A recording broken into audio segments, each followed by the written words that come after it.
সবাই কেমন আছেন? আলহামদুলিল্লাহ ভালো আছি। তো আজকে নতুন একটি রেসিপি নিয়ে আসলাম, ওটসের খিচুড়ি রান্না করব।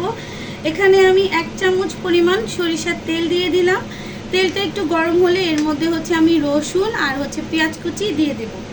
আমি এর মধ্যে পেঁয়াজ কুচি আর রসুন কুচি দিয়ে দিলাম। তো সুন্দর করে আমি একটু ভেজে নিব ব্রাউন কালার করে, তারপরে পরবর্তী মশলাটাও দেখাচ্ছি। পর্যায়ে আমি একটু বাটার দিয়ে দিচ্ছি। বাটারটা দেওয়ার পরে আমি এখানে কিছু মুরগির মাংস ধুয়ে রেখেছিলাম, সেটা অ্যাড করে নিলাম। এখন সুন্দর করে একটু ভেজে নিলাম। রসুনের পেস্ট দিয়ে দিলাম আর দিয়ে দেবো কিছু মশলা, সেটাও দেখাচ্ছি। অ্যাড করে দিচ্ছি লং আর এলাচ দিয়ে দিলাম। এটা জিরা ফাঁকি, এটা গরম মশলা, এটা হলুদ, এটা ধনে গুঁড়া। সবজি দিয়ে দিচ্ছি গাজর, আপনাদের পরিমাণ মতো নিয়ে নেবেন। এখানে আমি একটা শুকনো মরিচ কেটে নিয়েছি সুন্দর করে, সাথে দিয়ে দিচ্ছি ক্যাপসিকাম লাল আর সবুজ, আর এখানে দিব টমেটো। কাঁচামরিচটা আমি পরে দিব। এখন সব কিছু দিয়ে সুন্দর করে একটু রান্না করে নিব। আমি পিঙ্ক সল্ট দিয়ে দিচ্ছি, আপনারা পিঙ্ক সল্টটা দেওয়ার চেষ্টা করবেন। কালো গোলমরিচ আমি একটু ক্রাশ করে নিয়েছি, দিয়ে দিলাম। এটাকে আমি 6 থেকে 12 ঘন্টা ভিজিয়ে রেখেছিলাম। বিসমিল্লাহ। তো এখন দিয়ে দিচ্ছি পানিটা সহই, আর এর মধ্যে আমি ফুটানো পানি, মানে একটু গরম তোলা পানি অ্যাড করে দিব পরিমাণ মতো।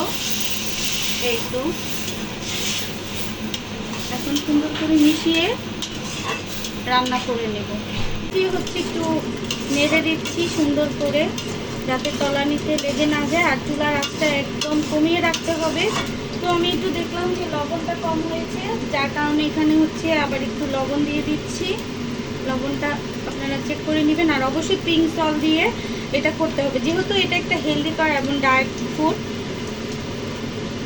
আমি এখানে কাঁচামরিচ দিয়ে দিচ্ছি, যেহেতু এটা হয়ে গিয়েছে।